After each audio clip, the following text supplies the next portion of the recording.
Hello, everybody. Welcome back to Shonen and Chill. We took a little break last week because so did the magazine, and we thought, you know what? Everyone deserves a day off in the new year.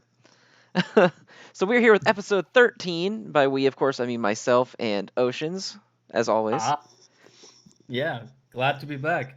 All I right. feel So, how's your so new year, long. man? Good?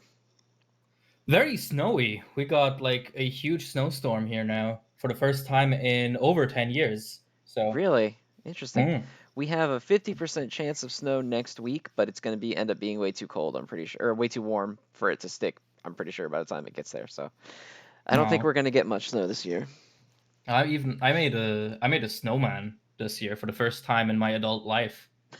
That was fun. Yeah, I gave him a hat and a nose, like a carrot and everything. Did you give him an All Might bunny hoodie hat that he can wear? No, no, unfortunately, I didn't have anything like that on Damn. lock. I actually barely have any MHA merch. Damn. Like, Missed opportunity, Horikoshi. Missed yeah, opportunity. I do have I do have one piece of anime merch aside from like volumes, and it's a really ugly like 2012 cushion with Levi from Attack on Titan on it in like, a overly like Fujoshi ass drawing of him. I love that. I love everything about that. Yeah, I got it from my best friend this year at Christmas, but not for Christmas. He just gave it to me because he didn't want it anymore because he thought it was ugly. And I was like, well, why are you giving it to me? And he was like, well, I don't have anyone else to give it to. And here in Switzerland, discarding stuff like that is actually something you have to pay for. So I'm like, okay, fine, I'll get it. And, I fucked up my back while shoveling snow the other day. And that cushion, I swear to God, had the perfect shape of keeping my back in like a comfortable position. It was destiny, I tell you. Save the day. Thank you, Fujoshi Levi people. All right. But okay, All right. Let's just yeah. jump in. What were your top 3 chapters here in 2021 this week?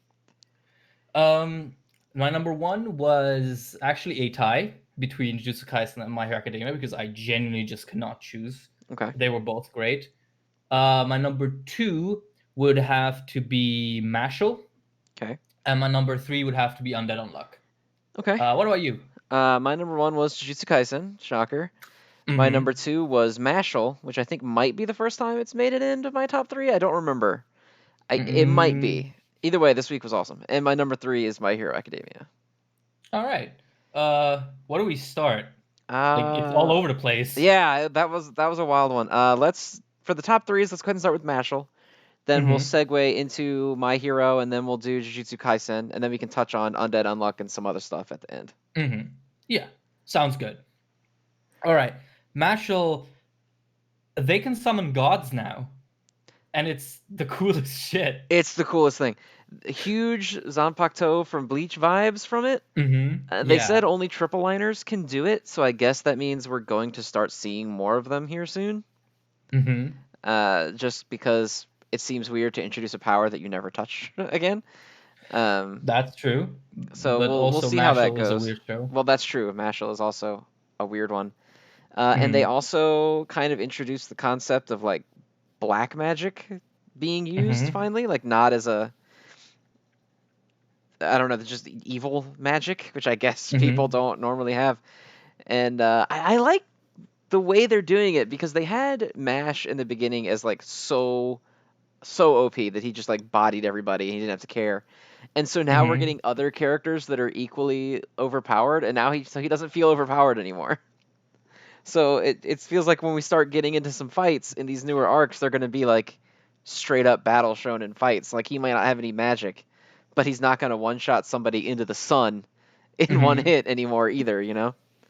Yeah, yeah. Like it's actually a really clever way to like level up the world in a way without it being stupid because like this is a power reserved only for triple liners, so we're definitely gonna get a bit of power creep, but it's still going to be within the fiction of the world, believable.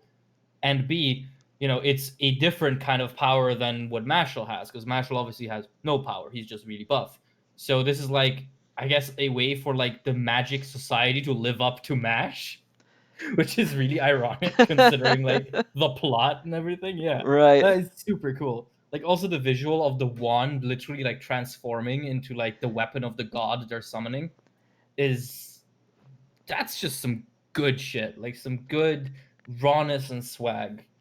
You Although know, I'm curious now if you can summon multiple or if your wand is attuned to a specific one. I would assume you're attuned to one guy, but then comes the question: can multiple people be attuned to the same god? Probably yes. I would Uh, assume so because I mean you have a limited amount of them. unless they're like any gods from any point in human civilization. I guess that's You know, possible. I mean they only went with the generic Greco-Roman for the first one, but I guess that doesn't mean um, they're going to stay that way. yeah. I mean, it can be like something like I don't know, Fate Zero or Fate Stay Night, where it's like they're pulling people from legends of all cultures, right? And so I don't know, maybe one of them will be like, I summon uh I forgot the name. The snake lizard god thingy that helps Gilgamesh in his legend or whatever. The Sumerians. It's possible. Oh my god, the Yeah. panel where he just has that trident is so cool. Mm-hmm. The whole thing looks so good. And I assume he's about to obliterate this guy, like big time. I mean, yeah, that final panel just kind of sell Yeah, big size energy. yes. So And I what else wouldn't is cool though expect him is to I like survive. that now that he's got the trident, he still uses it like a wand. Like he's Mm-hmm. still holding and just Yes. directing power with it. Ah, it's so cool. It looks so good. Yeah, like it makes me kind of wonder what other like weapons we'll get going down the line. Like, because, if all the wands are just going to be like godly weapons, eventually we're gonna start having to see like some creative things because obviously there's only a limited amount of weapon shapes that you can feasibly put into your manga with it without it requiring an explanation, Right. right? Like, sure, you one wand could transform into a 13th century blade crusher, but then you'd have to explain what that is because the average person probably has never seen one because it's not a stereotypical like blade weapon that you know about. So I wonder if we'll get stuff like it'll manifest into a harp or a lute or something like that for like the more casual gods of the pantheon. It's Because like possible. obviously not, yeah, because like not all gods are like super violent, right? Like if someone has, I don't know, Dionysus as their attuned spirit, do they just manifest like a grapevine or like liquor? It's just booze. It's just Rock Lee again from when he fought Kimimaro. It's just a drunken fist again. But yeah, this opens up so much for the future of Mashle, and it was just raw as hell, so that helps. Yeah, actually, yeah, like that's actually a good point. Like Mashle has been opening itself up quite a lot for like this entire like what do you call it, like 6 week stretch basically. Like I feel like for the last couple of times while we've been on this show and talking about Mashle, we always said now it's like opening up to be a proper show, and it just keeps doing it, which I think is awesome to see. Yeah, it really feels like So, every single chapter they're just expanding the world in a new direction, and they're hmm just kind of telling the reader, hey, this is where we're gonna go now. It's no longer hmm like there's a bully in potions class and Mashle punches him in the gut. It's not that anymore. yes, now the bully is attuned to Hades himself. Exactly. But I like that it still didn't lose its little, comedic touches when when Mash steps outside and everyone's like, "Oh man, it's eating him up that he's in this situation." And actually he just runs far away enough from his house so he doesn't have to share his dessert and he can just eat it by himself. The cream puff gag with Mash is one of those things where I'm always wondering, is this the time where it's gonna get old? And then it just doesn't. I It keep never laughing does. I every know. time. Every time he does it, it doesn't get old. No one will ever spot me out here. And then he just pulls out a giant cream puff.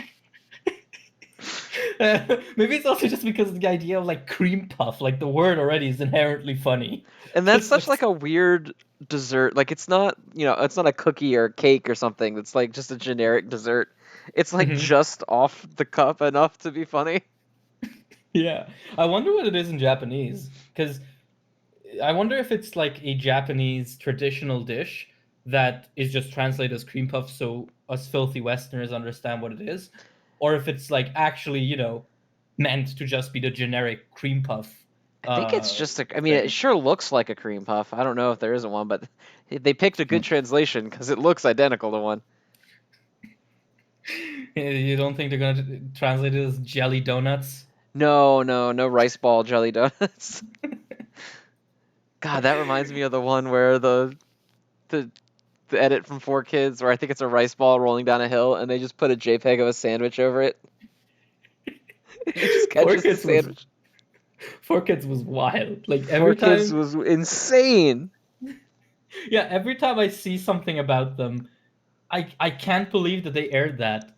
Like, Well, it was so weird that they were like, I guess they thought that like little American kids wouldn't understand that Japanese people eat food that's different than American food. I guess, but Like, like, there's one line, oh my god, in Yu-Gi-Oh! GX, the English version, which is already a giant meme. Um, hmm they're sitting down and having a picnic, and the picnic is rice balls. hmm And someone else has like pizza, I think. And Judai, who for some reason is Jaden in the English version, goes, "Oh man, they get pizza, and all we get is whatever it is I'm holding." And he throws the rice ball on the ground. Like he can't even know what it is for some reason. Ugh. Okay, so I'm gonna say I like that a whole lot more than the jelly donuts. Yeah, where Like they're that, just like, don't they talk about like what kind of jelly is in it too to try to sell it? It's so fucking yeah, it's funny. I mean, four kids like, the meme lines that everyone knows about are only half because four kids would also regularly just try to explain themselves because, of course, they did have people watching who understood that these things were not We're what they were not supposed. fucking donut. Yeah. So yeah, like four kids is like it's easy to meme on it, but actually watching four kids stuff is a completely different experience because there's so much shit that you just cannot pack into like a haha meme compilation, but it's still hilarious. Like It's again, hilarious, but it's also like this is the way out of the bounds of the show, so I'm only gonna talk about this for a second. But like, it feels kind of weird and like creepy almost. It's like almost like cultural erasure or it is erasure. Like, it, like they don't want little American kids to know that Japanese culture is different. Like it's so I weird. mean it You're is profiting off definitely. like a product made by that culture, but you feel like you have to Americanize the hell out of it to the point that it no longer resembles anything of the culture that it's pulling from. It's just so weird and kind of gross. Yeah, I mean, Americanocentrism in media is a thing, and that has been around for a while, and it still is around. If you think about the Monster Hunter movie, which Oh God. is Yeah, where the funded by the U.S. Marines Japanese. are going to fight the Diablos or whatever the hell. Yeah, and a movie based on a Japanese property that makes racist jokes about the Japanese, like that's brave. Or Yeah, I heard China went ham hocks on that movie and just like took it out of everything. Yeah, I mean, and it's really funny because the movie, like from what I heard, the movie tried really hard to please the Chinese market because, of course, Well, yeah, 'cause that's where all your it's money a comes huge from now. market. Well, yeah, so it's kind of hilarious that then they fuck themselves like that Yeah, and they just lost their left the biggest market. racist joke in and didn't. Yeah, Why would you do that? Uh, because the director is an awful person who has been directly responsible for stuntmen dying and then paying their families like $400 as compensation. So Jesus.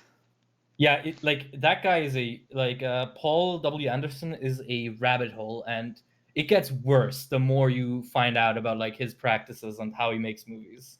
So yeah, anyone who really wants to like feel bad for an evening can do that. It's oh my god, like that guy should not be Jesus, making dude. movies. Yeah, like th- that guy deserves jail time. Not gonna lie. Like, but I feel like this is not quite why we're here No, tonight. yeah, we've we've slid wildly out of bounds here. So anyway, Mashl's good, and you should read it, and it just keeps getting Yes. better. And I have high hopes that Mashal will continue to be incredible.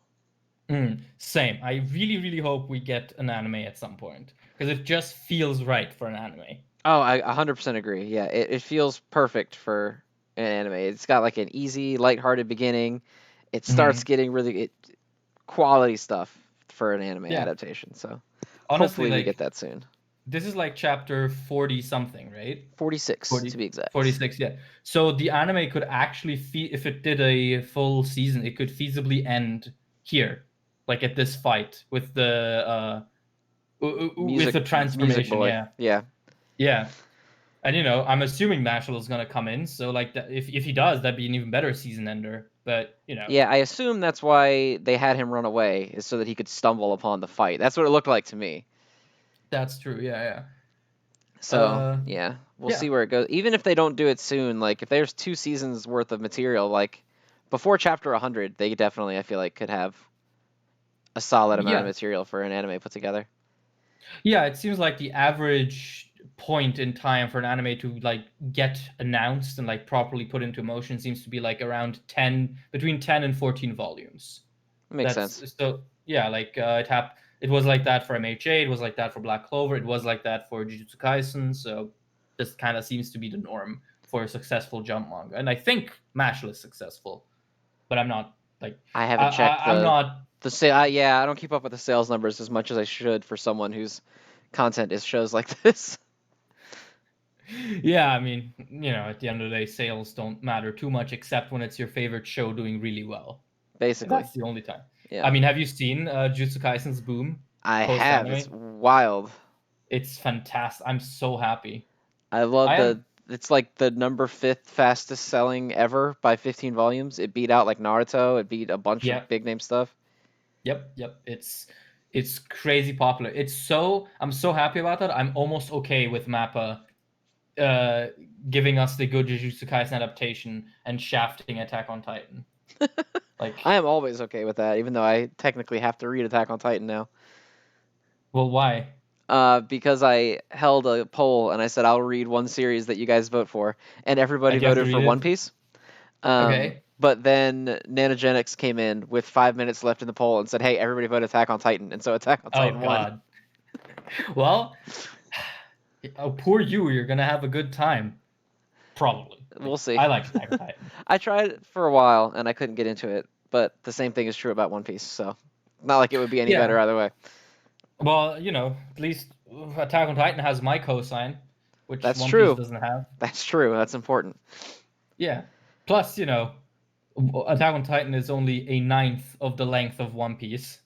Also good. Yeah. Also very good.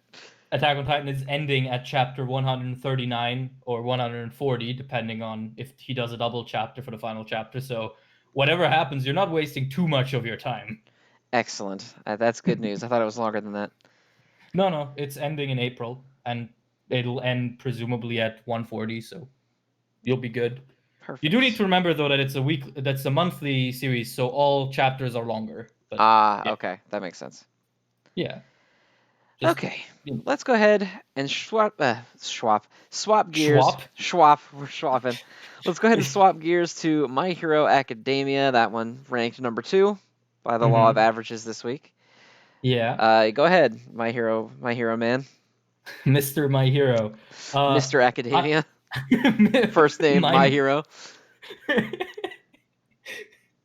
I love the chapter. This was probably my favorite chapter since the Dabi reveal. Because, like, I told you, I've been getting exhausted with the war arc and, the shoddy handling of most of the reveals after Dabi really left a sour taste in my mouth. But man, are we back with this chapter. Like, it wasn't, like, there weren't any crazy twists. There wasn't anything, like, super mind-boggling in here. It was just a super cool, almost isolated chapter of just Shiggy, or All for One, breaking into the prison in, like, some absolute cool fashion. Like, I was dying to get a new and interesting location after 70 chapters in the wasteland. So seeing Shigaraki like flying in on a dragon Nomu over the stormy seas, that's like the exact kind of shit I was fiending for. And there's always the thing of, oh no, All for One, what are you doing? Get back in the back seat. But honestly, I'm not super worried about it because, like, it's like over established at this point that Shigaraki does not like being controlled by All for One, and I can't believe that that's just going to end with, oh well, you lost, blah, you're my body now. So, and I also think, I've said it before, I don't think it makes sense for All for One as a character to take over Shigaraki permanently.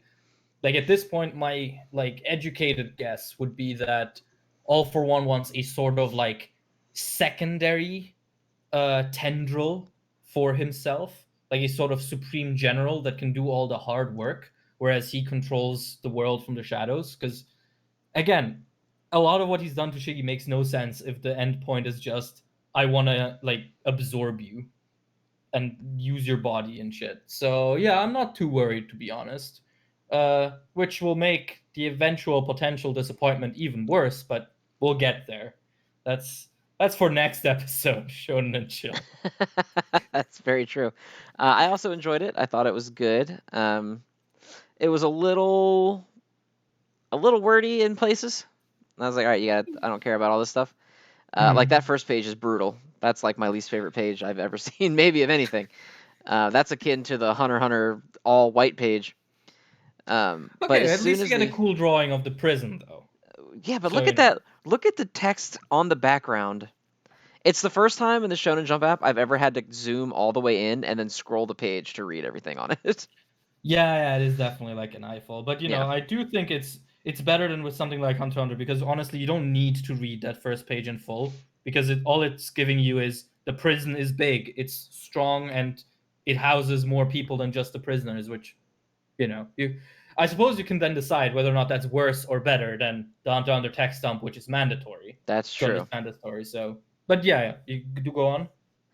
Yeah, but it was good. I like the callback. We got the old villains now, like Muscular's back, Tooth Man. I don't know what his name is. The Tooth Fairy. Moonfish. Moonfish, that's what it is. Yeah.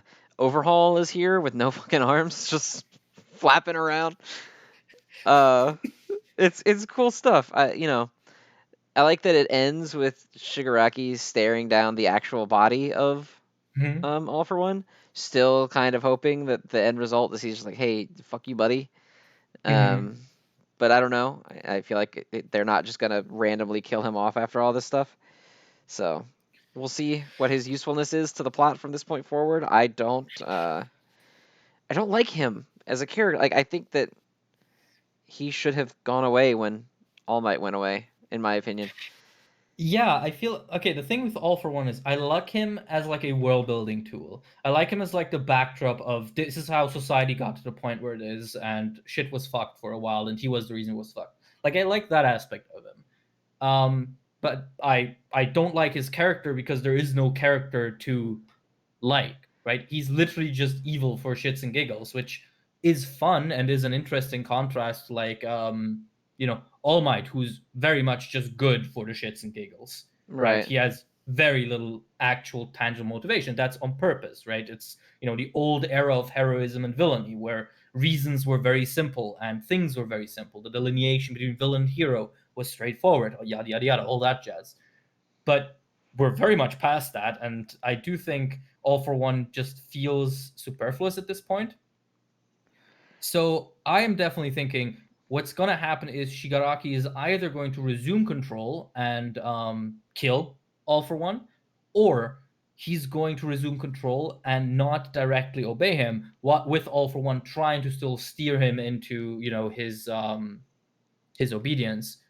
I'm definitely leaning more towards the former because I kind of don't see what All for One's gonna do. Like, what does he want? Does he just want to be the Emperor of Evil again, like he says? Because, like, that's very vague. That's very like old villainy stylish.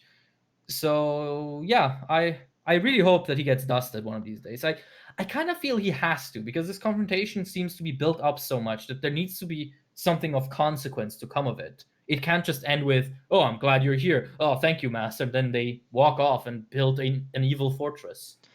Uh, Yeah, I'm a little bit worried that's what's gonna happen. Like I guess I don't think Shigaraki's gonna like fall in line, but I am worried that for a while we're gonna get like, uh-oh, the destroyed prison is now the ultra all for me fortress, and we have to figure out what to do. And for some reason, see, I'm fine with All for One coming back, but I feel like it conflicts with the whole like society must crumble thing, because that doesn't benefit All for One if that happens.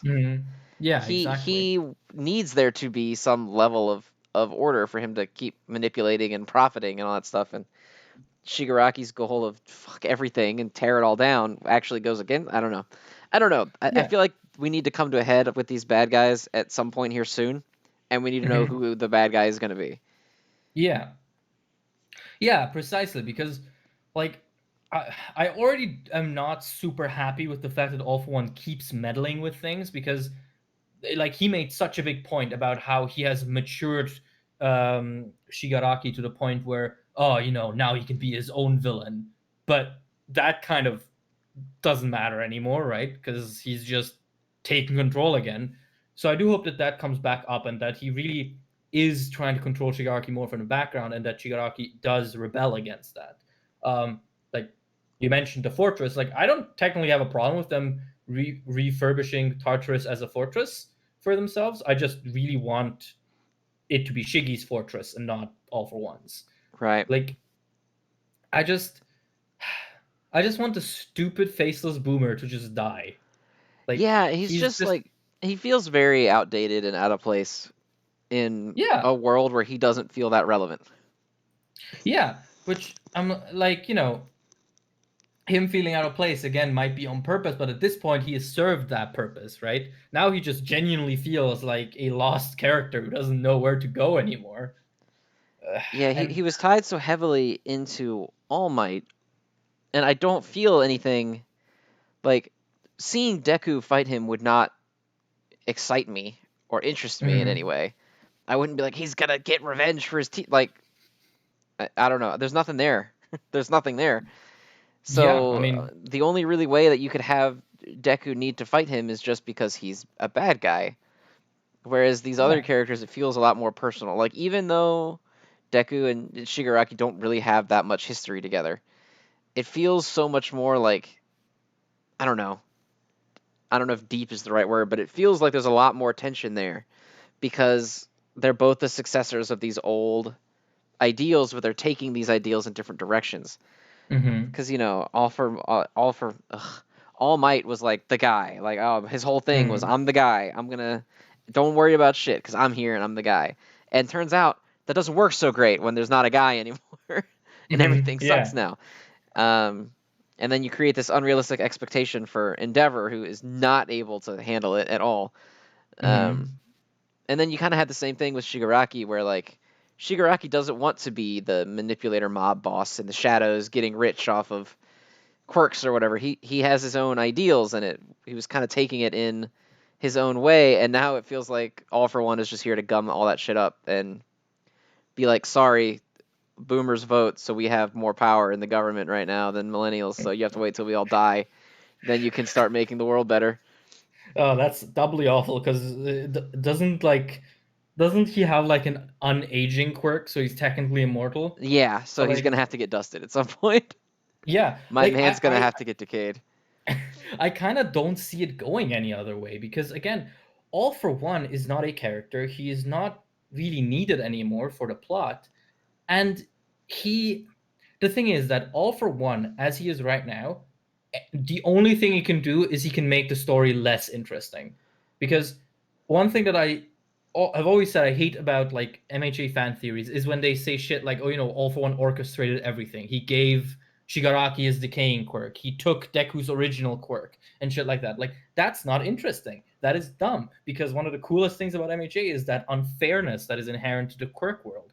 And if he starts becoming the main villain again, we will inevitably get him, manipulating people into becoming villains, forcing them to become villains by giving them quirks. And like, that's so much less interesting than like stuff compared to like Twice's backstory, or Tolga's whole situation, or Gentle and La Brava, even, where you have some actual human narratives going on that lead these people to villainy. With All for One, it's really just going to be like, hey, so I'm the strongest guy and I can give you better superpowers. Why don't you, hug me a little bit? Come over, make me some money. So yeah, I definitely need him to get dusted. But like, aside from that, honestly, I really like this chapter. I thought like the mood was good, the like visuals were great. Uh, you know, you mentioned the first page. I barely even cared. I just like, oh, that's cool. I just kind of, Yeah. but that's The kind of the me with concept of MHA the at this prison point. break was executed better than I thought, because I was a little worried that they were gonna make an arc out of it. They were like, all right, let's go, Mhm. and we're gonna plan, and Shigaraki's got to recover, and then we're gonna scheme and figure out what villains we need, and then we're gonna have a mole on the inside that's gonna talk to Muscular, and he's gonna get him on our side. But nope, they just fucking took that shit over in like Yeah, 10 pages.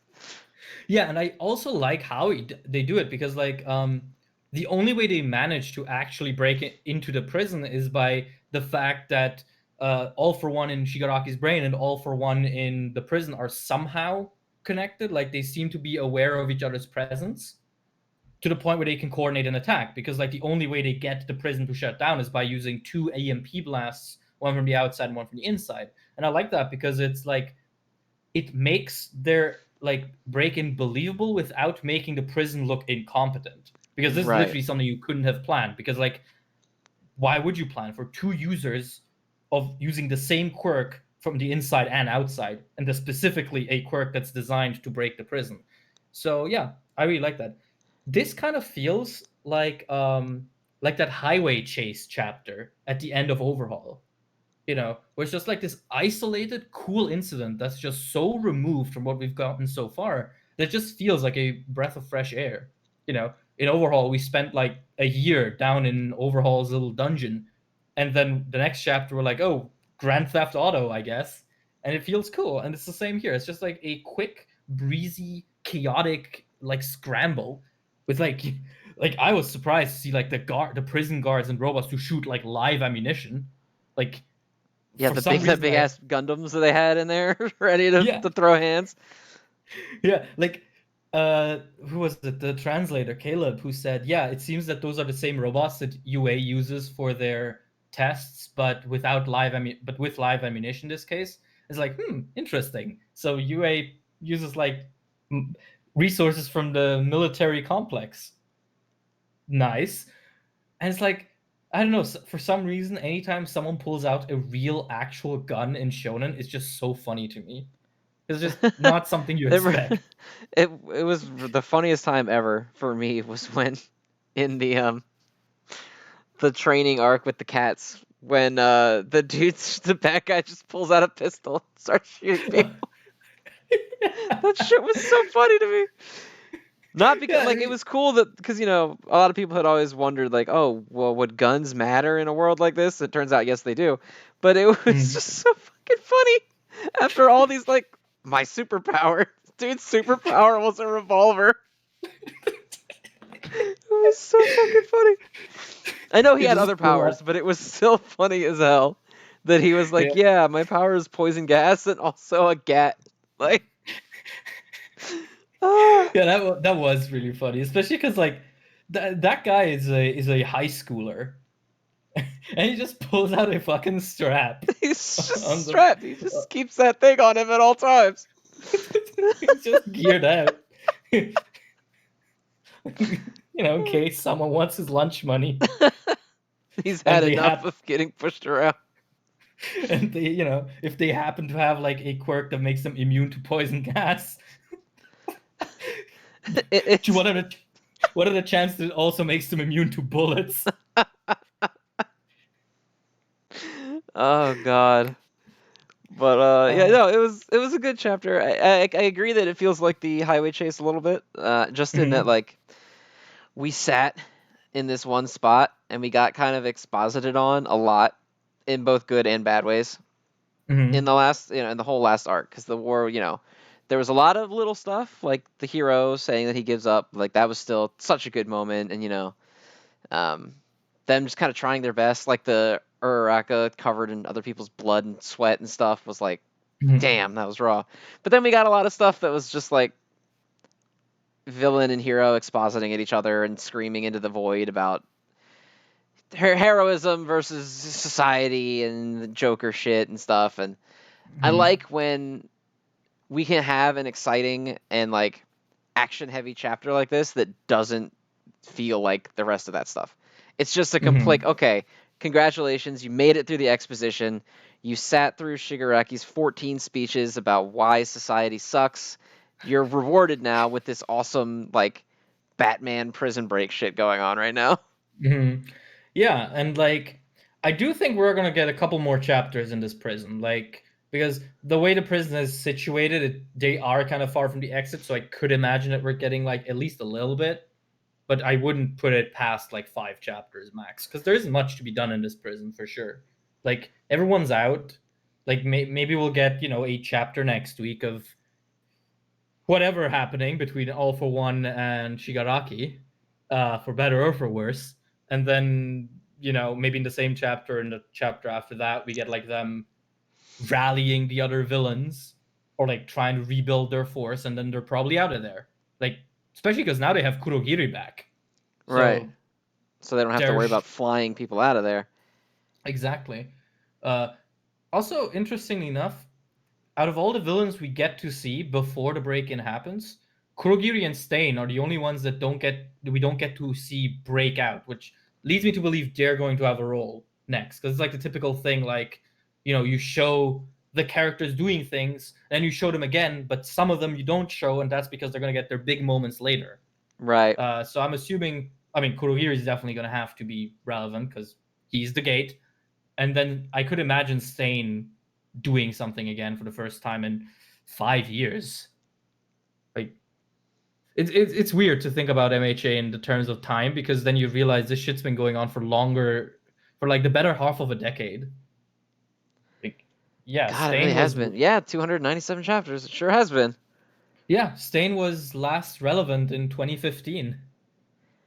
And he might be back. Oh, God. I mean, he probably is back. Yeah, I don't that's why it's always particularly so care for funny. Stain, but that's okay. I like Stain. I just hate that his popularity is based on everyone not like on everyone buying into him when that's explicitly not the point. Which I'm Right, like, when the point is that he's full of shit.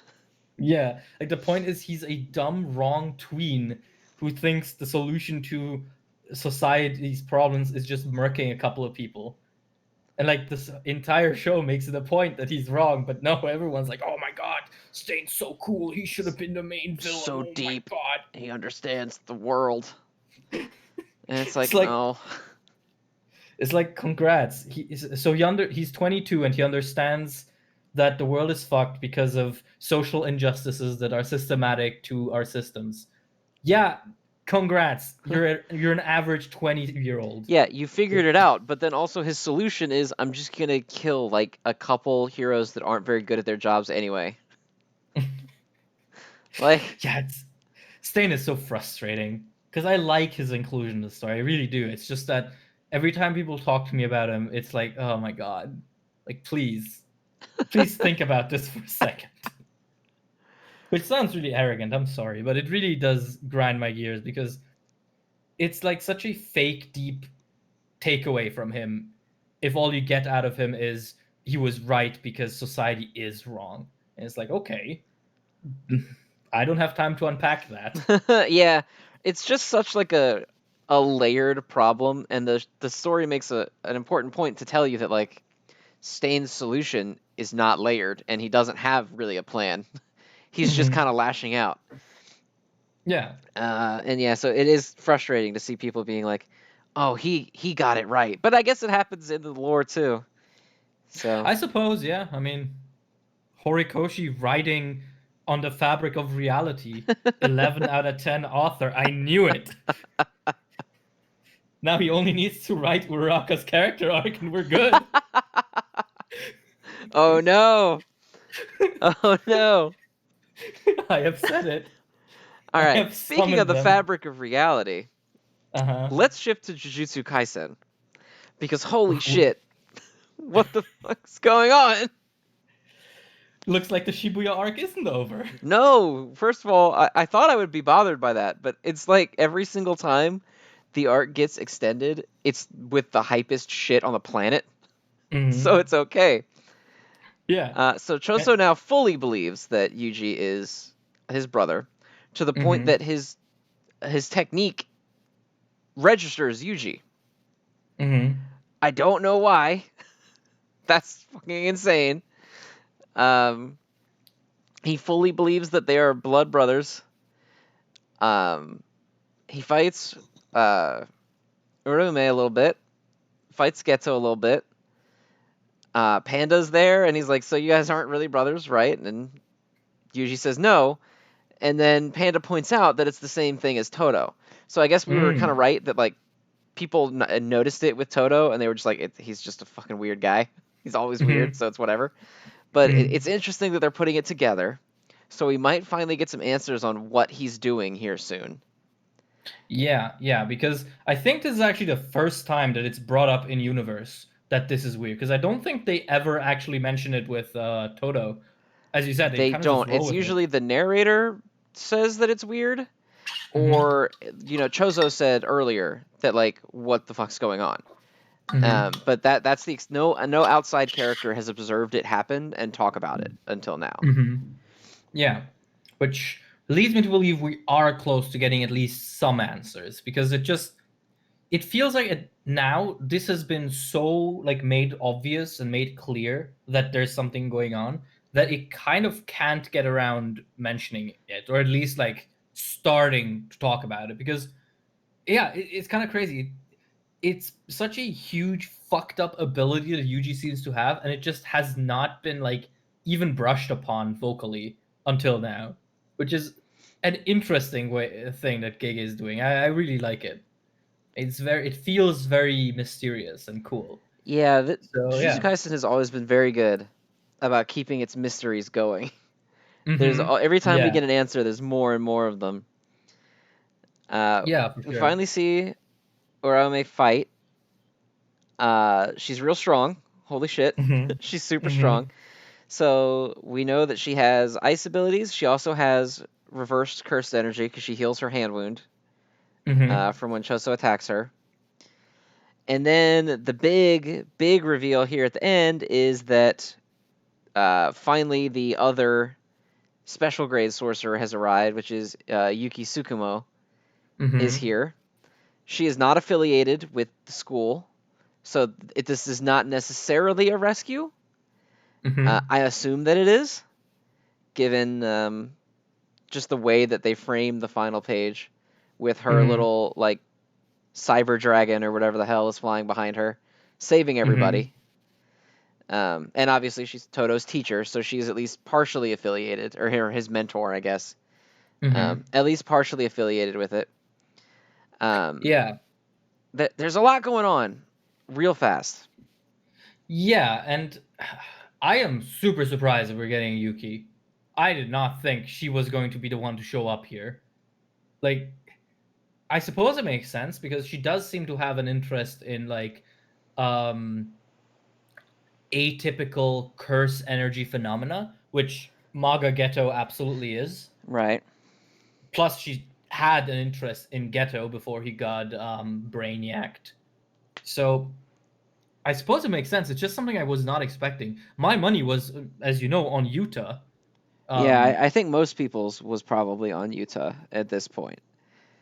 yeah, which is cool because now we're getting to see the final special grade sorcerer like actually do something, because we know about Utah's powers, we more than know about Gojo's powers, and we know about Ghetto's. So she's actually the only unknown quantity in terms of like the big four that we've heard about. I mean, there might be more, but that'll probably still be to come. Right. Um, yeah, I'm super excited to see what she can do, like how she can live up to the precedent set by the others. Like, I definitely don't want her to be, you know, like Nejire and My Hero, where it's like, oh yeah, I'm She's part of the great, and big then she doesn't three. do anything.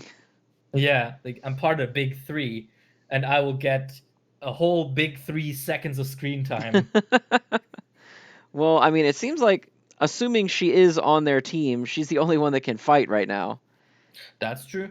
But it's That is interesting that true. um, Geto's side has both him and Orome, and she does not seem particularly concerned. That is true. But also, Uraume just confuses the fuck out of me. Like, when she's attacking and Ghetto says, "No, don't kill them. I need a messenger." I'm like, "What? What does that mean?" What are you guys talking about? How does Sukuna factor into this? What, like, I swear to God, Uraume is like the single most like complicating character in this story. Because without her, like the story would be much more like clear cut. Oh, you know, you have Geto, you have Sukuna, you have them doing separate things. But with her, it's like, where is the connection? And what does it all mean? Yeah, all we know at this point is that she is extremely loyal to Sukuna and doesn't give a shit about anything else. Yes. But she also collaborates with Geto? I think. Which I assume is either under direction from Sukuna or because she acknowledges that it is in Sukuna's best interest. Because she's willing to say "fuck you" when Geto tells her to do something. Mm-hmm. Because when he tells her to leave them alive for a messenger, she says, "No, all we need is Yuji. I'm not gonna spare all of them." And Mm-hmm. she just goes to kill them.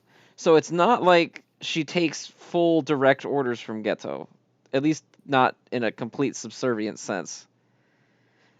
So she's playing at least a little bit by her own rules. She's super Mm-hmm. powerful.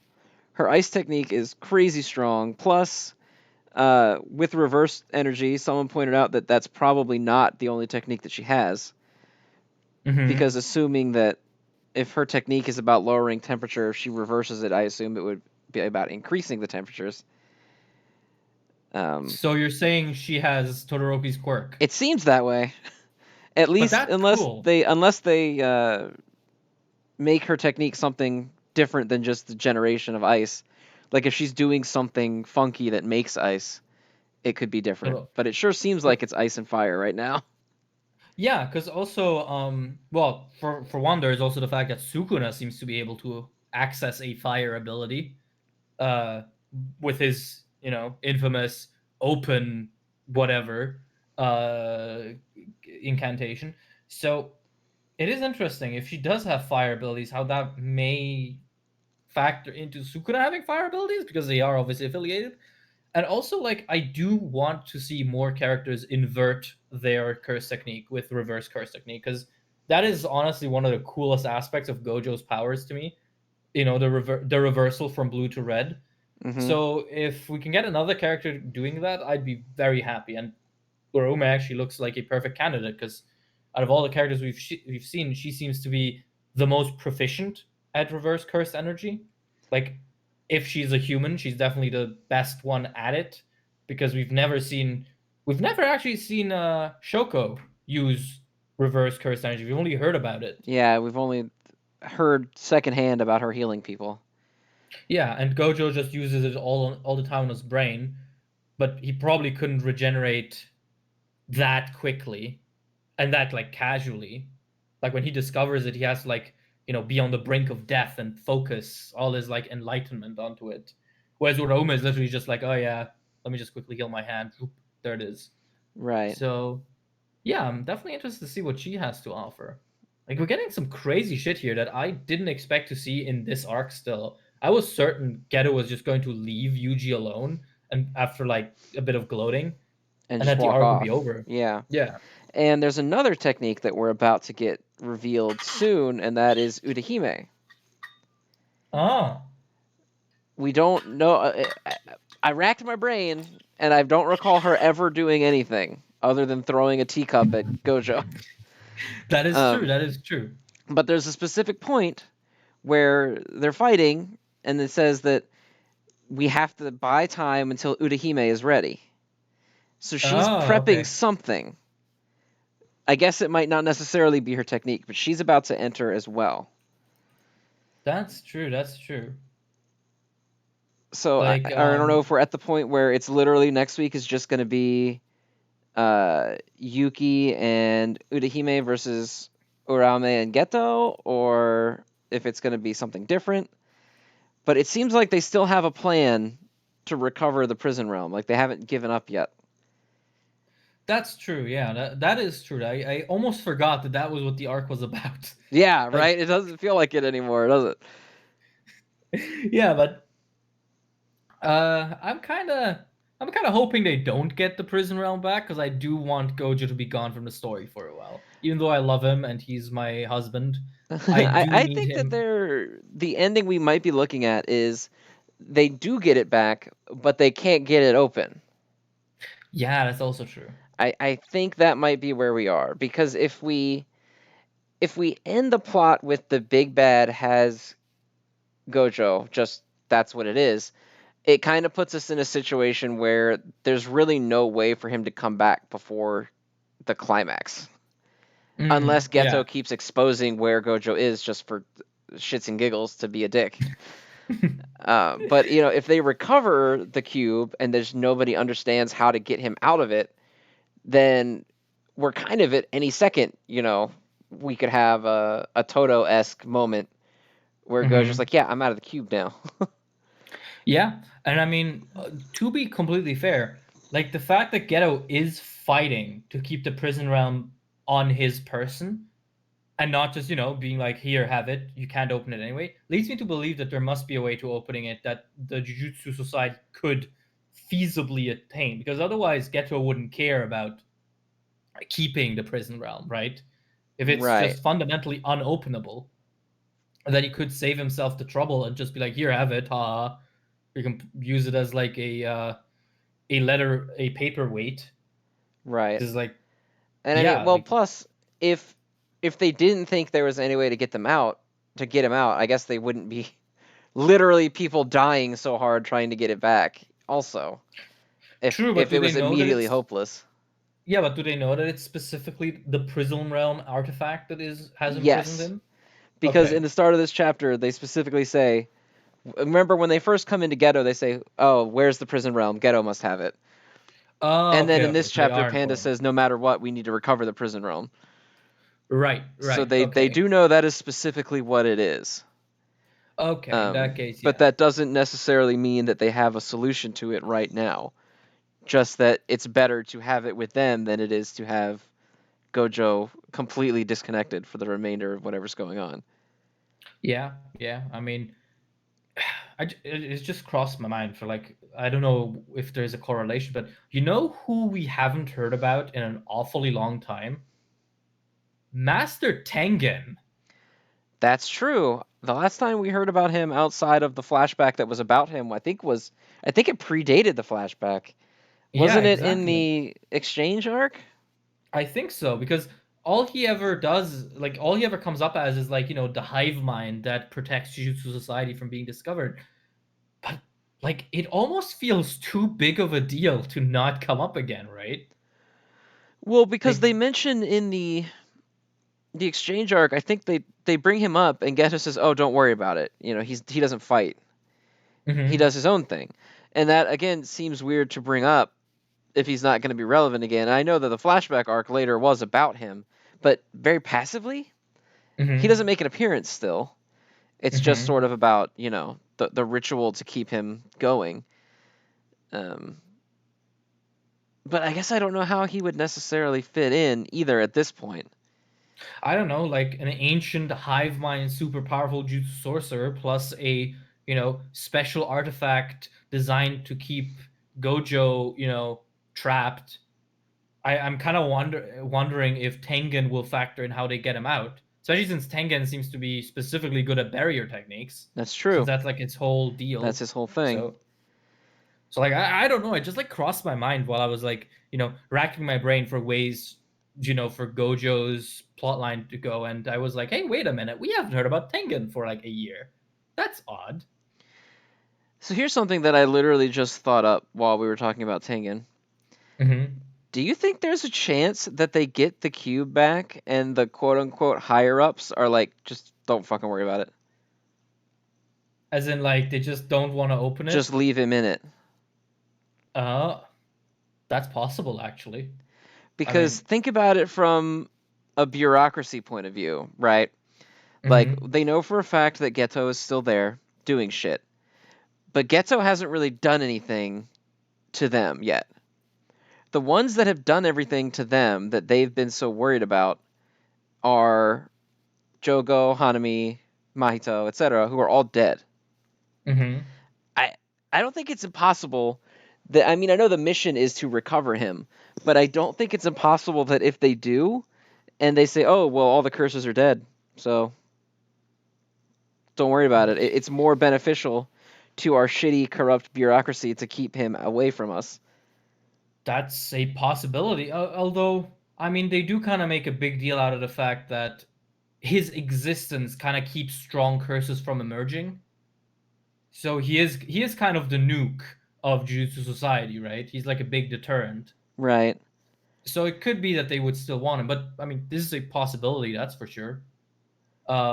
You know, the higher ups seem to be this weird nebulous force that has weird shitty goals. Like if you notice, Gaku Kanji, the higher up and the principal of Kyoto High, he's nowhere to be seen, right? Right. He's just not around. Even though our guy Masamichi, he's there.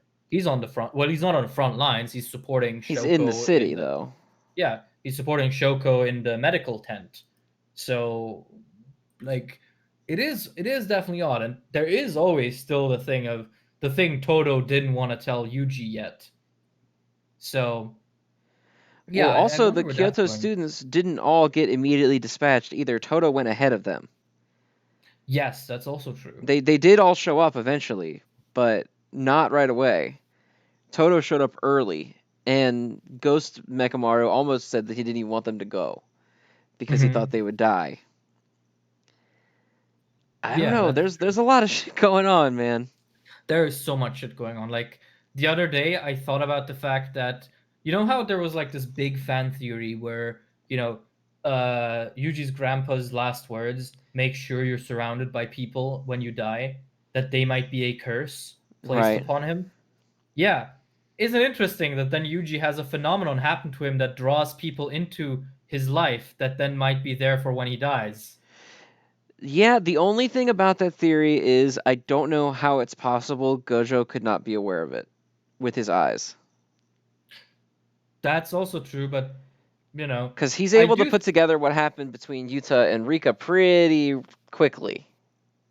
That's true. That's true. But I But mean, it's then also also possible like that they could just say, "Oh, I did know, but it was making you stronger, and you're my boy, so I was just letting it that rock." that kind of, I don't know if that would be in character for him though, because he does genuinely care about his students to a point where he doesn't want them to like be hurt and disillusioned, which having Yeah, a but I bunch of don't fake necessarily see family, how Yuji's power is a danger to him in any capacity.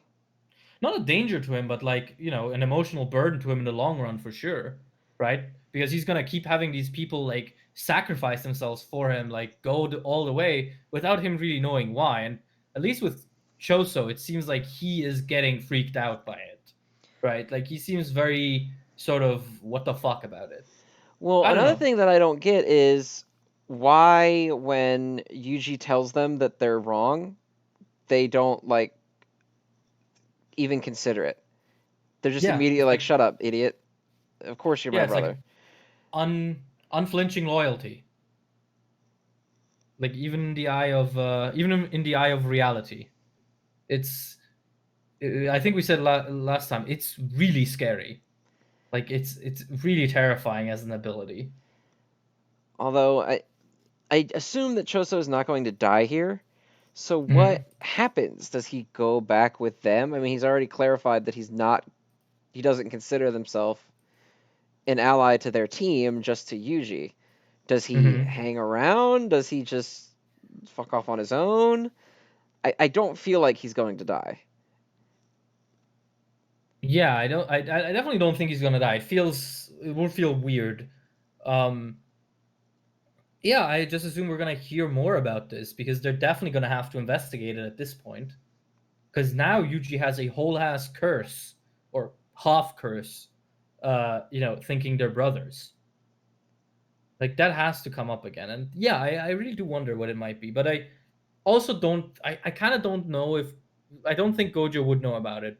Because again, like one of the things where that he says about the Cure Goodwill event, right, is that, kids deserve to have a youth where they are unimpeded and happy. And I feel like I don't know, this kind of goes against it if he's like, "Oh yeah, Yuji, I know you have this thing that will eventually bring you emotional pain, but I'm not gonna tell you, I'm not gonna prepare you or anything."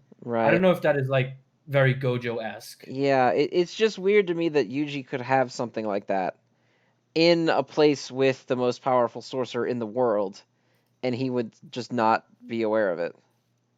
That's true. That's true. Like I don't know. Maybe it's like a special thing about Yuji because he does seem to have maybe it's a heavenly restriction even something That's like that. possible, yeah. And I saw there was someone theorizing that it may be, and that's part of the reason why Yuji is so strong. Because Hmm. remember, even before he gets involved with like Sukuna and stuff, he's like stronger and faster than all the best human athletes in the world. He's like breaking Olympic Yes. records casually, Yeah. Yeah. Exactly. which is definitely possible. I mean, Toji and Maki are effectively the same. They're ridiculously good athletes in exchange for having no power. Hmm. And I mean, it may also explain why the power seems to come relatively easy to Yuji after he starts getting it. Like once he Hmm. gets a little instruction, they talk about how quick he is at learning how to use it well. Hmm. I don't know, man. There's a lot going on with Yuji that is. I saw some people say they think that Yuki is his mom. I don't know how I feel about that. Um. I I kind of need there to not be any actual relations. To be quite honest, I feel like Yuki works better as a loose canon, and I think Yuji works better as effectively orphaned. Like I don't want either his dad nor his mom to ever really make an appearance because I don't know what they can really bring to the table at this point, like narratively.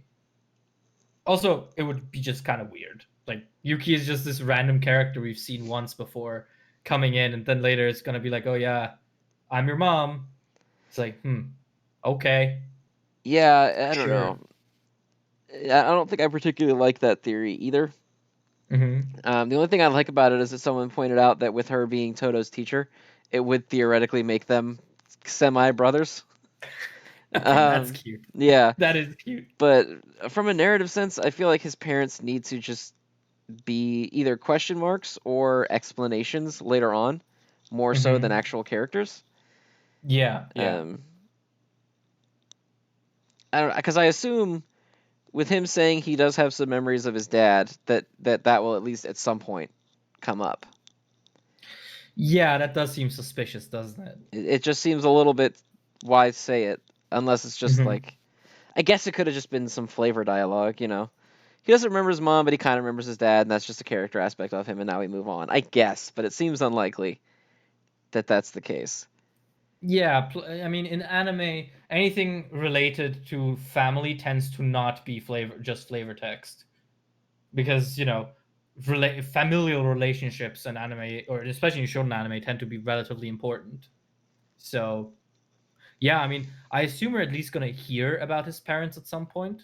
If it is something like a heavenly restriction from birth, we could hear about something like how his parents may be involved, if they were involved in jujutsu stuff, maybe even unknowingly. Like who knows at this point? Like it's Yuji's like entire like heritage and what it means for his powers is one of those things where we could just go on forever because we know jack shit about it. Yeah, I mean it's all just theorizing and flailing kind of at this point. Yeah. But yeah, to get back to the actual chapter, I am really fucking hyped for next week. Like, I need to see Yuki live up to Gojo, Geto, and Yuta. I need Yuta to still come back and live up to himself. Yeah, I'm curious how strong Utah is going to be because they keep saying over and over again that there's a difference between him now and him when he still had Rika. Mm-hmm. Even Maki says it, and Maki has no reason to downplay him. Like Geto kind of is when he said it, I was kind of like, you're kind of a smarmy dick. Like maybe you're just wrong. But Mm-hmm. even Maki says that, oh yeah, when he did this, it was pre Rika, so it was super crazy, which implies to Mm-hmm. me that he is weaker now. But by how much, I don't know. Yeah. Plus, the thing that still freaks me out is the fact that when we see him, and remember that because that scene was in the anime opening now, when we see him, traveling Africa, he is with Miguel, who in the prequel is a subordinate of Ghetto's, which is odd because he's certainly still affiliated with the school because they say, oh, he's abroad. So Right. like And I mean, that scene is in the manga as well. And we see him, in Madagascar with the baobab trees. He's also there with Miguel. And that just seems odd. Very, very odd. So, yeah, I'm definitely very excited to see when we finally get to Yeah, see I almost need this him. fighting to be over so we can start exploring some more of this stuff. There's so much to Yeah, unpack, and there's so many characters who I need to know if they made it or not. your Nobara Blues, hey? And not, I mean, mostly her, but then you've also got like Maki. We don't know what's going on with her, if she's alive or not, or what. Mm-hmm. There's a Your lot of Nobara. major characters who got absolutely blasted, and then they're kind of like, all right, we'll talk about it later. Yeah, I mean, we still don't know what the fuck happened to Toge. Like, he just appeared, and then Shibuya turned into a war zone, and we've not heard from him since. Yep.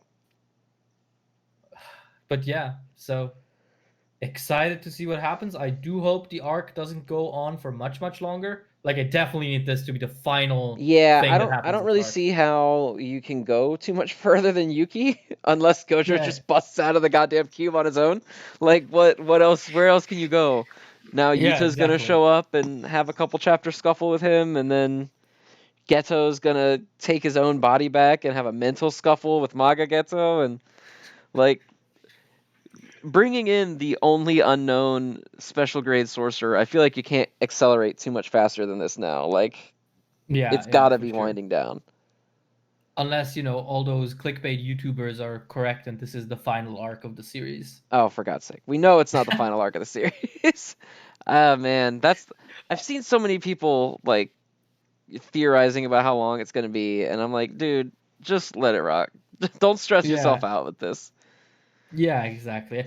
And I mean, it's kind of funny with Shonen, especially because everyone, as soon as there's like a big climax arc, everyone was like, "Oh my god, it's ending." It's like, no, it's called, a paradigm shift. It's a climax. It doesn't need to be the climax. It doesn't need to Yeah, be the there I ending. mean, he expects 3 climaxes for Jujutsu Kaisen, so I would Hmm. say if this one was 135, you could be lazy and you could multiply it by times 3 and say that's roughly about how long we're looking at. Um, Hmm. but it is weird. They always seem to do that. They did it with the My Hero Academia War arc too. That like, oh Hmm. my God, is he secretly ending this decade-long series that makes $1 bajillion? They're gonna just drop the ending on us? No, Hmm. no.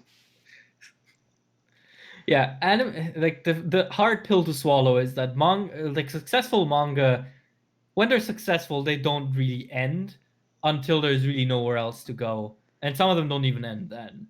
Yeah, So, it. I mean, a good example of this is I don't know if you watch Yu Yu Hakusho or you follow it like, at all, or where it, it's the lore behind it. But when Togashi was working on it, he wanted to keep going, but mhm, it got to the point where he said like there are so many specific restrictions in the way that you can like make things when your series gets so popular that mhm, you kind of have an expectation that once it hits a certain level of popularity, one, it just goes on until the author mhm, finally pulls the plug, and two, there's a lot of specific rules you have to follow when it mhm, comes to what Jump will let you do. And I guess you could point to Demon Slayer as kind of being the opposite of that, because Demon Slayer did end relatively early for a series that's this popular, as it is. But I mhm. think Demon Slayer is kind of a not a good example because I feel like by the time the anime really exploded and it started, all of Japan is now just a floating island of Demon Slayer books. Uh-huh. I feel like the ending was probably already set. Yes, Like definitely. I mean, I they don't were. think it was, she did. I don't think she blew up into a multimedia, multi-million-dollar franchise, and she was like, I'm good. You know, I think that was pretty much already set, and that's why she's already doing. She already did the one spin-off chapter, the little Rengoku thing. Mhm. Um, yeah, I feel like Demon Slayer just kind of caught fire too late to really fit the criteria. Yeah, because I mean, weren't they already like halfway through the final arc? Like the arc they had already announced to be the final arc I when don't the remember anime when the really anime exploded. started airing. Um, I don't suppose you didn't have a date on that.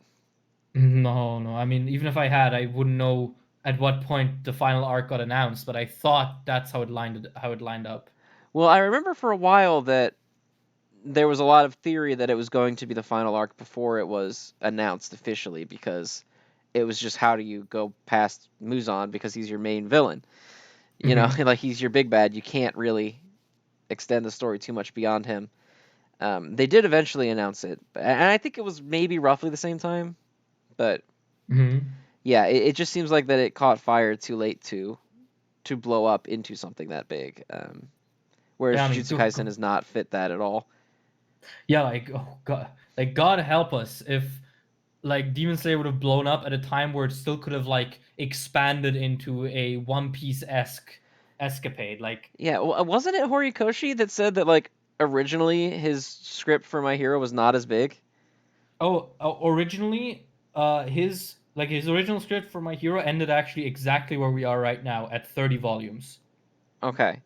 Yeah, I mean, he's someone who's constantly talked about how when you write shonen manga, it always ends up being longer than you expect. Like he wanted to do the sports festival, the tournament arc, in 6 chapters, and the tournament arc is 24 chapters. So you know it just seems to be a tendentially a thing that happens even without the success. And obviously, after My Hero blew up, I assume he also just jumped at the chance of being able to fulfill the story to like the absolute limits of his vision without having to Right. worry And about I like think that publication. I don't know if this is a Western thing necessarily, but I think that it's important that people realize that a weekly release series like this is not the same thing as, like, a guy releasing a novel. Mm-hmm. Like, things can grow and adapt and change on the fly as the series is going, and I assume for basically every single shonen series that's the case. I'm sure Mm-hmm. there's none that have been completely mapped out. Like, I'm sure you don't think that Oda, and back in, whenever the hell, 1944, when this shit started on the tail end of World War II, it was like, okay, I'm gonna write exactly 1,300 chapters, and this is everything that's going to happen in all of them. Okay, great. I'm just gonna start doing it now. Like, that's never how that Yeah, goes. I think really the difference between like the average mangaka and people like Oda or Isayama is really just they have a lot of time on their hands to keep a neat Excel sheet of all their characters and all the things they need to A address. nice Like, little spreadsheet. yeah, because I mean that's kind of all. Like, I don't want to say that's all it takes. That sounds reductive, but really that is kind of the key element. You don't need to have planned it, 50 years ago. You just need to keep track of it. Right. And that's, I think, the problem where, you get excited about things and you get, hung up on the weekly grind because, you do have to produce a chapter a week, which is insane. Um, so like it's not like a value judgment on the ability of creators like you know Toriyama or Tabata, where it's like you are working by the clock. Of course it would take immense planning and immense like time to be able to keep track of everything you're doing. And I really think that's the key difference. I think that's what Oda and people like Oda and people like Isayama, who always get praised for how well and neatly their stories end up falling into place. I think that's really the crux of it. Like, as you said, I kind of don't believe that Oda was sitting there 14 years old drawing One Piece and he's like, huh, I think I just have ideas for exactly 1,300 chapters. Right. Yeah. Yeah. It's just not. It's never how it works out. Nobody has their entire series penned from beginning to end and sends it to Shonen Jump, and they're like, "Hey, this is my whole series. Can I publish it or not?" If it was that way, series would not get Mhm. canceled after 18 chapters. Ah, Yeah. Like. you reminded me of the manga cut thing. Uh, the Ghost Rider. Oh yeah. Yeah. Which, that's actually a good example of how it actually is. You Hmm. send a pilot chapter in, they read the pilot chapter, and if they like it, you get in, and then you hope to not get canceled in 15 chapters. Yeah, yeah. And we do have another apparent almost cancellation. Um, Not confirmed yet, but heavily hinted that our Blood Oath is getting canceled in chapter 18. Hmm. which is its next chapter. I have never. I read a little bit of it, could not keep up with it, didn't Hmm. care. Just kind of let it go. Seems like most people shared that sentiment. I had forgotten it was running. Yeah, exactly. The only thing I can say that was good about it is it reminds me of Phantom Seer, but then why wouldn't you just read Phantom Seer? Because it's also running at exactly the same time. Yeah, yeah. So, sorry if you're a Yeah, fan of it. I have never met one, but I'm sure you're out there. all 10 of you. Oh, well, maybe not even. Yeah, I mean, I always feel for the mangaka though when something like that happens, because it's like, Shonen Jump is such a prestigious place to be published. But the reality is there's also some that get the dream, that get published there and then don't manage half a year in it. Yeah, I mean, I That think that's part of like the struggle of how, it's such a prestigious magazine that they publish, these series that go on to become legendary manga that, everyone Mhm. always talks about no matter what. But part of that comes with like it's not real easy to stay there. And you Yeah, that's better true. stay on your shit, like it's difficult in a product like that to just get in and be fine. Hmm. And a lot of series that like I might personally think are really good just don't hack it. Yeah.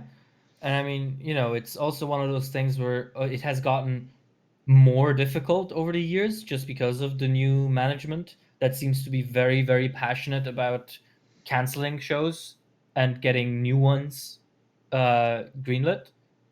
Like, I think it's been ever since 2014 that the new guy took over, and ever since then, there's been an increase in like the turnaround rate of new and ending series.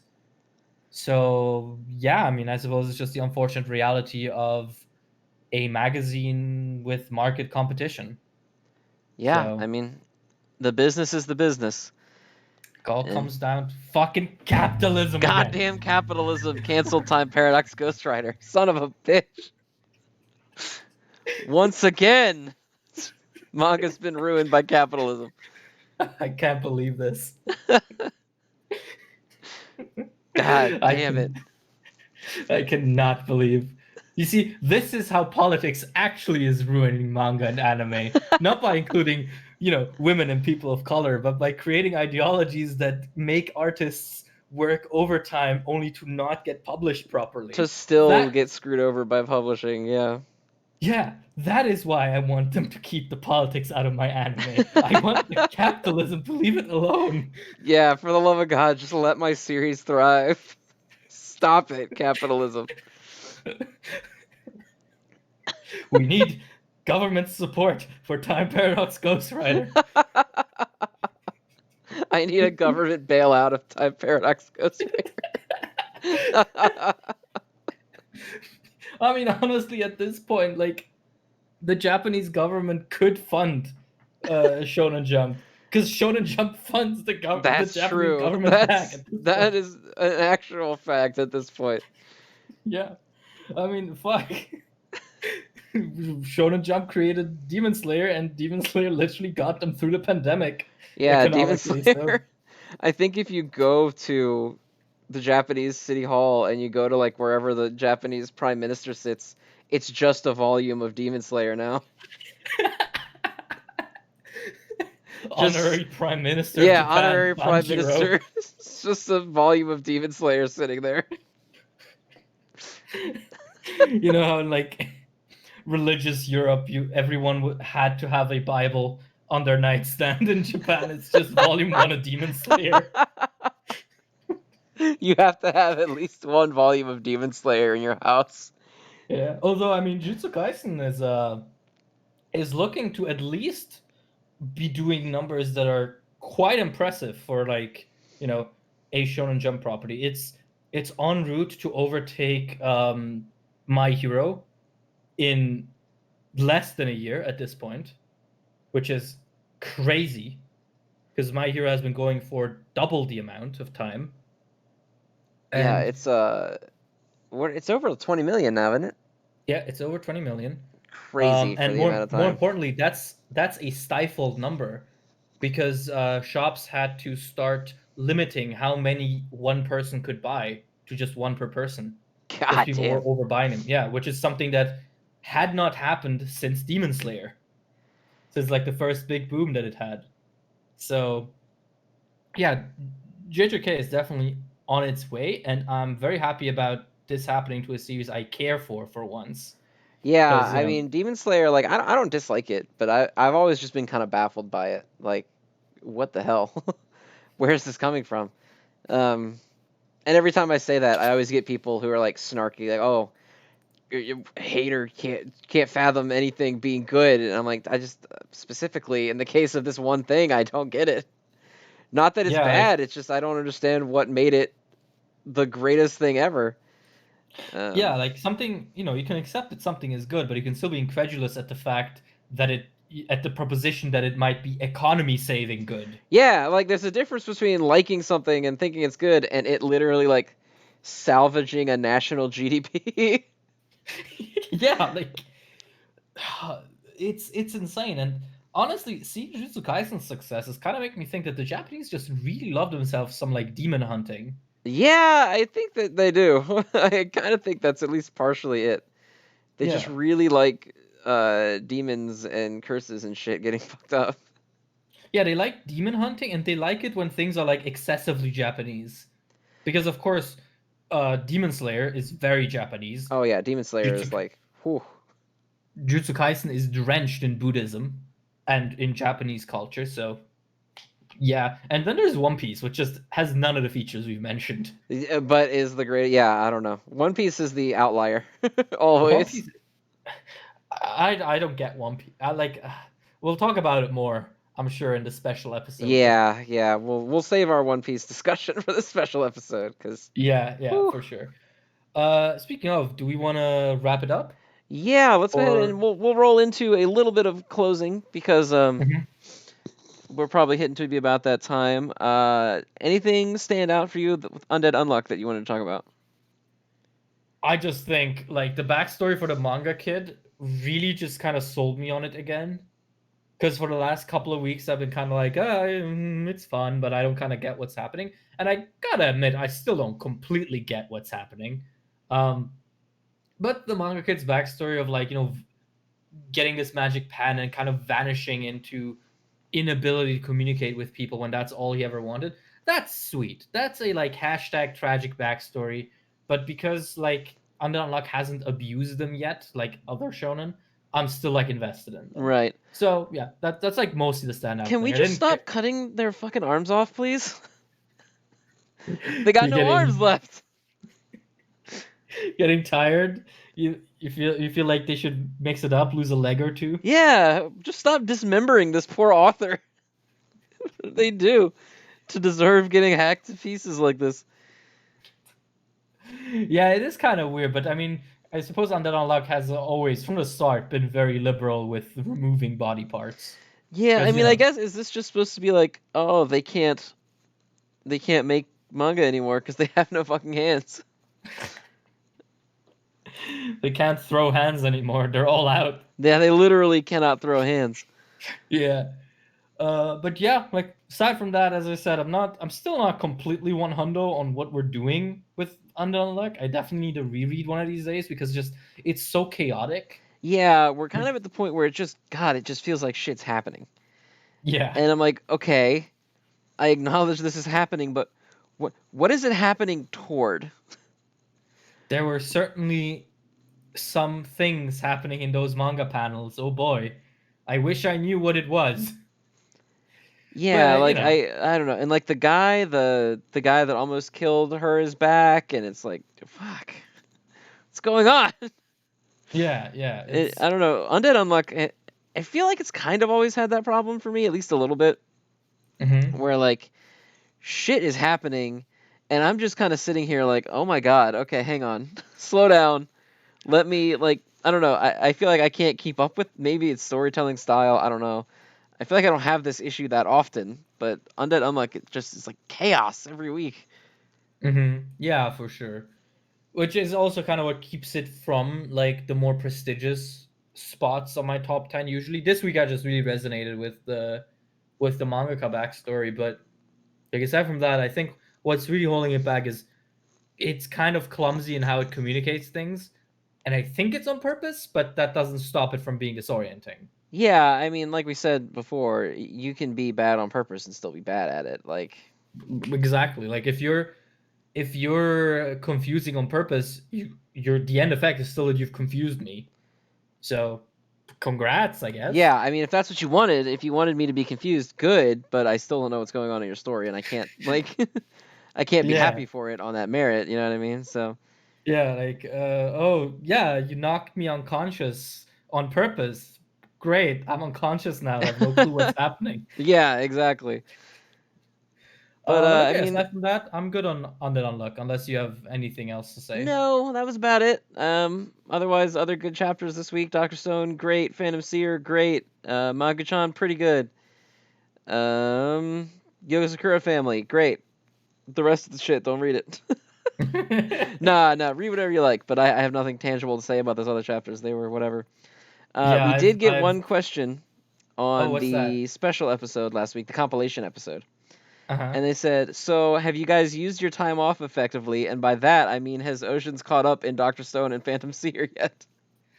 Uh I I can't offer you either of those, but I can trade you for a super rare Ocean Bleach read through. I will take it. I don't know about the audience, but I will take it. I SSR mean, Oceans, parentheses, reading Bleach. a good pull for sure for the Gotcha King. I mean, I will take it. apparently me reading and praising Bleach is a sacrilege for some reason, but Yeah, that was an interesting thread of very angry 12th graders. Like, that was so funny because it's like like already by itself the notion of, oh, he's not being true to his values because it's like he switched up on a series, that already is like, dude, you have literally not a single care in the world for like serious matters, do you? yeah, like what It's what like, level of not having to give a shit about serious issues do you have that like the honor of Bleach is at stake for you? Like, bro, I love Bleach and I don't give half a shit about whatever. Fucking I think the best one was that I had someone send me like a bunch of tweets about that to be, I suppose, to elicit like a reaction from me. And my policy is that if a tweet didn't quote me or at me, even if I do see it, I'm not going to respond because like I'm not supposed to see it. I don't. I'm not going to impose myself on that.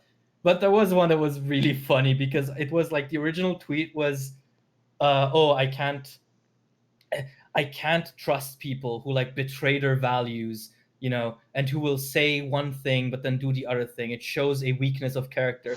And one of the replies was, "That's how I feel about Oceans and Bleach." And I'm like, dude, this shit was about like politicians saying Black Lives Matters and then supporting the police. Like, bro, like Ocean that said is he didn't like Bleach 3 years ago. Now that he likes it, I'm lost.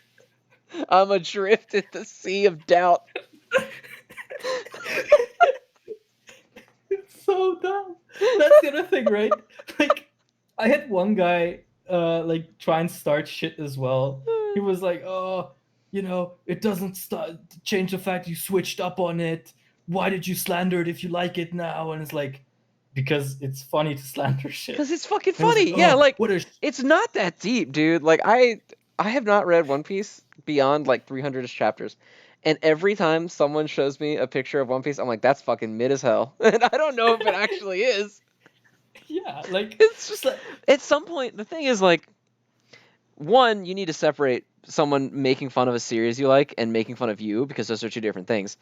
And two, mhm, when a series becomes so massively like successful beyond the realms of like just I mean, we're talking One Piece and Bleach, for example, are among like the top 15 highest selling series in history.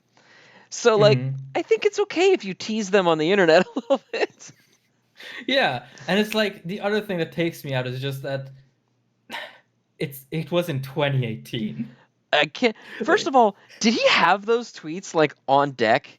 Was my no, man like because one day because in the next 3 years, Oceans is going to like Bleach and I'm gonna get his ass? No, he has to have looked for them because they all have my new profile pic that I didn't have 3 years ago. So Oh, someone so he saw me in, searched them.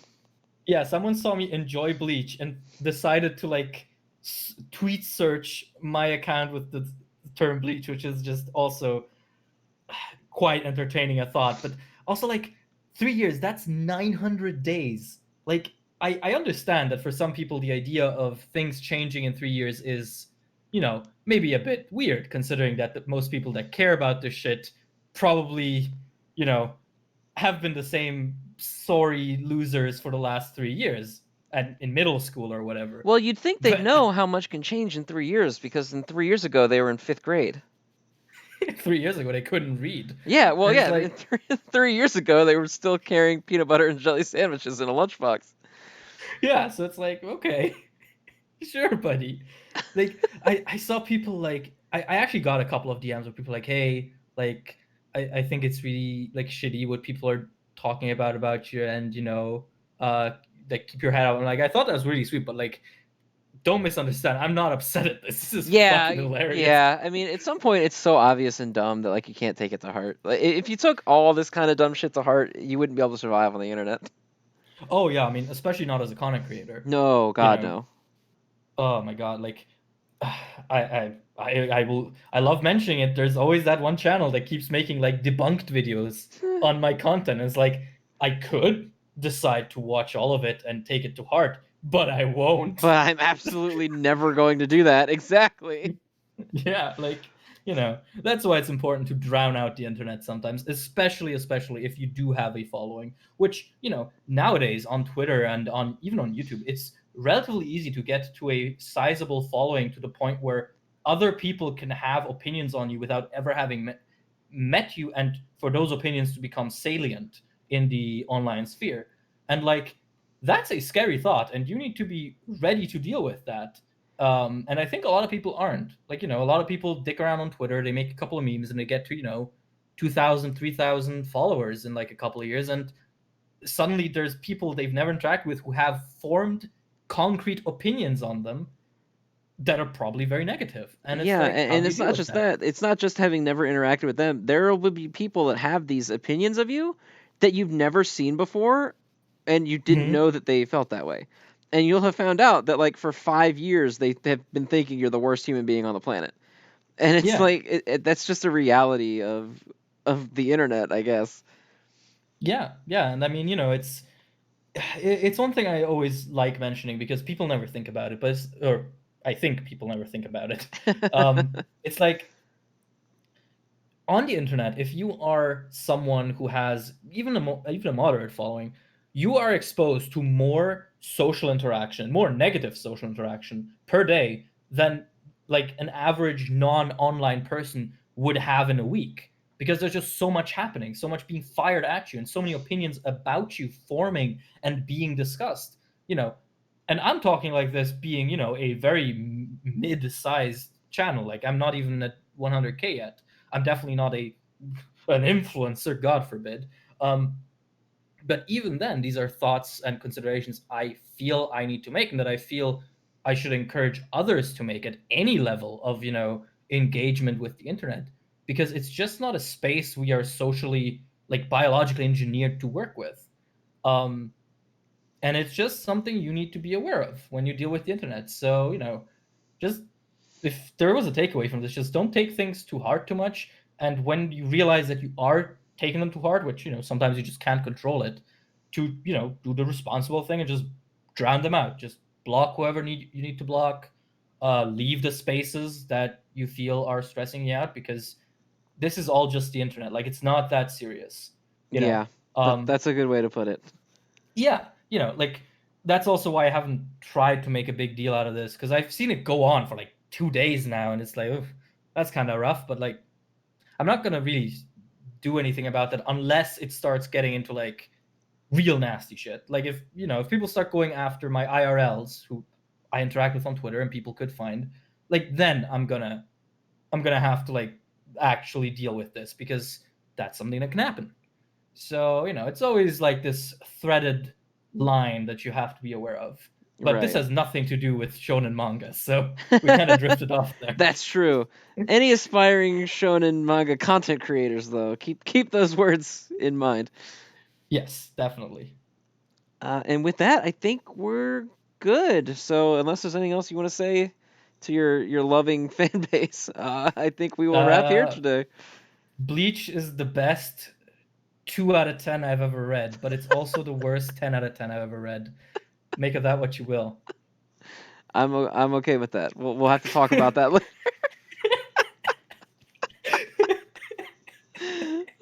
Watch the special episode to find out what the fuck Ocean's talking about. All right. Well, thank you everybody for tuning in, and we will see you in the next one.